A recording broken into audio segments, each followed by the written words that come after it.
everybody. So, great financial numbers you saw. Low inflation, very low inflation. Prices are down, way down.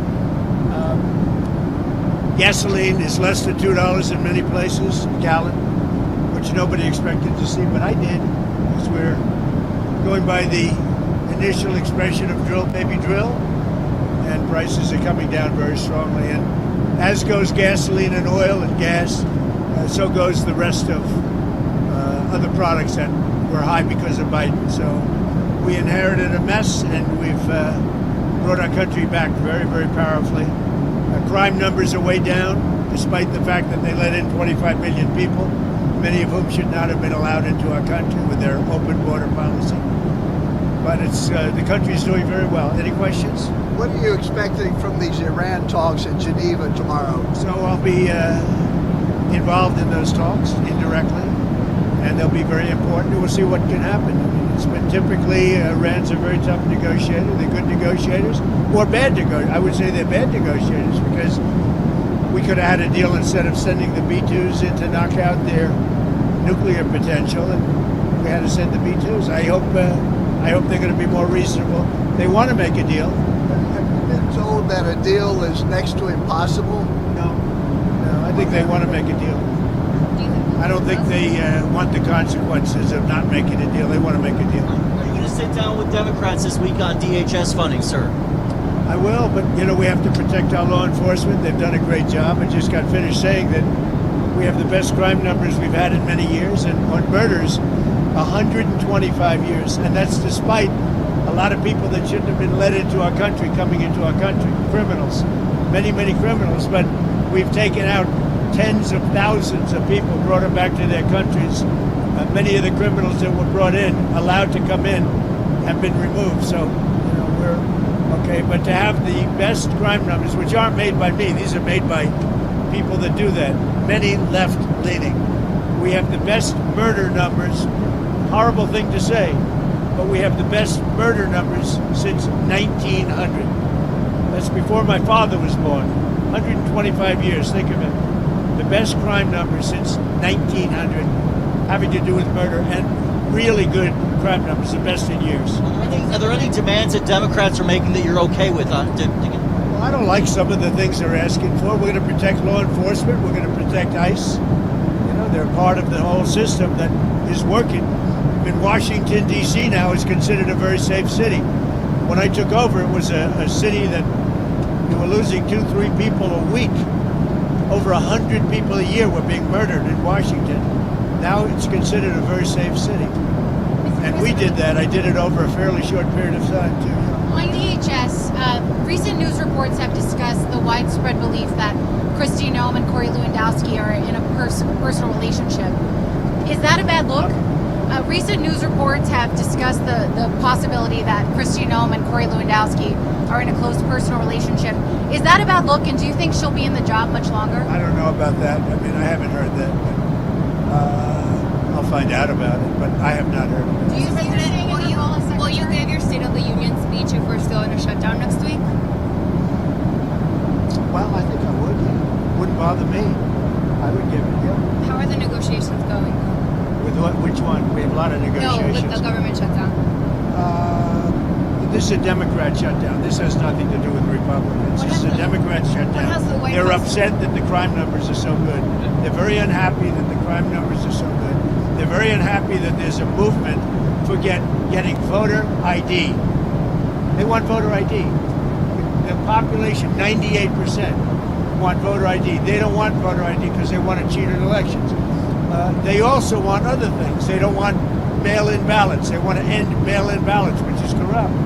And one other thing that they're insisting on is proof of citizenship. And the Democrats don't want to give proof of citizenship. They don't want to give voter ID. Think of it. Who wouldn't want proof of citizenship? I ask you, Steve. Who wouldn't want voter ID? And why would you want mail-in ballots if you know it's corrupt? It's a corrupt system. We're the only country in the world that has this system of mail-in ballots. Think of it. The only country in the world that has this system of mail-in ballots, because they cheat. And the fact is they could never get elected if they ever changed. They know if you had voter ID, If you had proof of citizenship, they could never win an election, and they know that, and they're fighting to the hill. And I put this down with men playing in women's sports. I put it down with transgender for everybody. I put it down with their horrible open border policy as being ridiculous. They don't want voter ID, no voter ID. And I put that down in the same category with men playing in women's sports. I'm going to add a fourth category. They don't want voter ID. Go ahead. So Hillary Clinton said in an interview today that she and her husband are getting pulled into the Epstein matter to divert attention from you, and that your administration has something to hide. What's your response to that? I have nothing to hide. I've been exonerated. I have nothing to do with Jeffrey Epstein. They went in hoping that they'd find it and found just the opposite. I've been totally exonerated. In fact, Jeffrey Epstein was fighting that I don't get elected with some author, a sleazebag, by the way. And I've been totally exonerated. No, they're getting pulled in, and that's their problem. I don't know, they're going to have to see what happens. But I watched her in Munich, and she seriously has Trump derangement syndrome. Do you think that she should publicly testify? You know, I've been totally exonerated on Epstein, and it's really interesting because they've been pulled in. Think of it. They've been pulled in. Clinton and many other Democrats have been pulled in, yeah. The USS Gerald Ford, which is sprinting from the Caribbean to the Middle East, is about to hit its 8-month deployment mark. Usually they're deployed for about 6 months or so. Is there any concern that U.S. carriers are being stretched too thin? I'll answer the question later. Mr. President, you're warning Cuba to make a deal. What does that deal look like? What do you want them to do? Cuba is right now a failed nation. They don't even have jet fuel to get for airplanes to take off. They're clogging up their runway. We're talking to Cuba right now. I have Marco Rubio talking to Cuba right now, and they should absolutely make a deal because it's really a humanitarian threat. And we have a lot of great Cuban Americans, and they're going to be very happy when they're going to be able to go back and say hello to their relatives and do things that they should have been allowed to do for a long time. I'm very interested in the people that are here that were treated so badly by Castro and the Cuban authorities. They have been treated horribly. So we'll see how it all turns out. But Cuba and us, we are talking. In the meantime, there's an embargo. There's no oil. There's no money. There's no anything. If a deal isn't made, would you consider an operation like the one in Venezuela? I don't want to answer that. Why would I answer that? If I was, it wouldn't be a very tough operation, as you can figure. But I don't think that'll be necessary. Mr. President, Marco Rubio received really positive reviews in Munich. Is there very good reviews. Is there a scenario in which you would support him at the top of the ticket in 28? Something I don't have to worry about now. I've got 3 years to go, so it's something I don't have to worry. JD's fantastic, and Marco's, they're both fantastic. I think Marco did a great job in Munich. President Xi, in your talk with him recently, it warned about sending more weapons to Taiwan. What was your response to him? Are you going to send more weapons to Taiwan? I have a response. I'm talking to him about it. We had a good conversation, and we'll make a determination pretty soon. Tell us about your trip We have to... a very good relationship with President Xi. Tell us In about... fact, I'll be going, I guess, in April. I'm sorry. Tell us about your trip to Rome, Georgia on Thursday, your trip to Marjorie Taylor Greene's old district. Well, we have a lot of people that want to take Marjorie Taylor Greene's place. And many, many candidates, and I have to choose one. And they say whoever I endorse is going to win. But we have a lot of good candidates who want to take her place. So your Board of Peace meets for the first time this week. You said it could be the most consequential international organization ever. That's a high bar. What do you want for this first meeting? Well, I think it can be. We're going to have all world leaders. They're putting up tremendous amounts of money. And I think it's going to go far beyond Gaza. I think it'll be peace all over the world. And we're working in conjunction with the United Nations. Look, the United Nations is there. They haven't lived up to potential. The United Nations has great potential. They haven't lived up to the potential. But I think they might aid us a little bit. But we have the greatest leaders in the world joining the Board of Peace. And we'll be doing it in conjunction with, in some cases, the United Nations. And see if we can get the United Nations to get on the ball. You've been a kingmaker in a lot of Republican primaries. A lot of people, including foreign nations. I was very honored to see that a very wonderful prime minister in Japan won by a landslide. I think she was going to win, but she won by just about the biggest vote ever in Japan. And she attributed my endorsement for that. And that's very good because We have a great relationship with her and Japan. A lot of Republicans in D.C. are asking you to endorse John Cornyn, but you haven't yet. Is there a chance you wouldn't endorse Paxton, and why haven't you endorsed Cornyn? I just haven't made a decision on that race yet. It's got a ways to go, and I haven't. He's a good man. John is a good. I like all three of them, actually. I like all three. Those are the toughest races. They've all supported me. They're all good, and you're supposed to pick one. So we'll see what happens. But I support all three. Are you going to get involved in the rift between UAE and Saudi Arabia? No, I'm not. I would be. What do you think of that? I would be. Well, I could settle it very easily. But they have they do indeed have a rift, and we can get it settled very easily. I settle wars. I settle a lot of rifts between countries. You've been noticing, right? That's an easy one to settle. On Venezuela, Nancy Rodriguez last week said that Nicolas Maduro is still a legitimate president and is innocent. I know you said the relationship is a 10, but I'm curious what's your I thoughts think we have on a that? great relationship. I think she probably has to say that. I think politically maybe she has to say that. But the relationship with Venezuela, she's doing a very good job. And I fully understand that statement. In Gaza, You're going to have Ukraine talks tomorrow as well in Geneva with Witkoff and Jared Yeah. Kushner. What are you expecting there? Is there Well, in big talks, it's going to be very easy. I mean, look, so far, Ukraine better come to the table fast. That's all I'm telling you.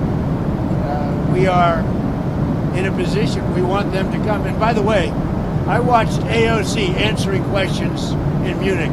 This was not a good look for the United States. I watched Gavin Newsom answering questions in Munich, and this was a bad look for our country. These two people are incompetent. And at least Hillary's competent. She's just Trump deranged. She was so deranged. She is an angry woman. But I watched the other two speaking and answering basic questions. Look, Gavin has destroyed California. And AOC, I never heard her speak very much. And they started answering questions. She had no idea what was happening. She had no idea how to answer, very important questions concerning the world. But she can't answer questions concerning New York City either, because New York City is got some problems. now that Gaza's entering phase 2, should Israel lift its ban on foreign journalists being allowed into Gaza? We'll be lifting a lot of bans pretty soon. I think you're going to see everything opening up. Gaza, look, we have peace in the Middle East. Now, you have some flames here and there, but we essentially have peace in the Middle East. And that happened primarily when we did the B-2 attack on the potential nuclear power. They would have had a nuclear weapon within 1 month. If that happened, it would have been a whole different deal. Okay, thank you very much, everybody. One thing, so the $5 billion that you announced yesterday for the Board of Peace, is that a down payment, or are you expecting more? We want to help people. That's peanuts compared to the kind of money that has been spent in the Middle East by Bush, by Obama, by all of these people, by Biden. I mean, the money he spent. But the money he spent, that's such a small amount of money by comparison. But we want to make it successful. I think it has the chance to be the most consequential board ever assembled of any kind. What was called for Ron DeSantis? Great. We had a great time. We had Ron and a couple of other people, two great coaches, as you know. The two greatest coaches, I would say, certainly in college football. And we had a good time playing golf. Thank you very much. What? I didn't get to play today because I'm working on other things, very important things, much more important than golf. Thank you very much. Melania for Valentine's, Mr. President? She's on the plane. Melania's on the plane. We have a movie star on the plane. Did you have any Valentine's Day plans with her? Did I what? Did you do anything for Valentine's with her? Did you give her flowers? I better not tell you that. Goodbye, everybody. That's the toughest question. No, she's very, I'm proud of the fact, our movie's so successful. It's a tremendous hit. And she does a good job. She does a very consequential work. I think you're going to see in the end that she's going to go down as one of the truly great first ladies. When you see what she's doing with Russia, Ukraine, and so many of the other things she's doing, she's done a good job. She works very hard. Is Westmore invited to the White House this week, Mr. President? Just so you understand, the governors were all, other than two. One was from Colorado, where he's got a 73-year-old woman who's probably got serious cancer, confined, and for some time in solitary confinement, because she pointed out the voter theft that was taking place. In other words, she pointed it out. They arrested her and they gave her a 9-year sentence. And he better let her go because it's a disgrace. And the other guy's just a bad governor. He's not doing a good job. Wes Moore, he's doing a terrible job. So he's not And you invited. can see that. Well, I didn't invite those two. If the rest of them don't want to show up, that's okay. I hear they're coming, a lot of them. The White House is a great place to be. But no, I don't like the job that Wes Moore's doing. I don't like the job he's doing at the bridge. I don't like the fact that he did that horrible, with the pipes and the Potomac. And he's not doing the job. They got to do it, and I'm gonna have to get the federal government involved in getting it fixed because he can't fix anything. Thank you very much.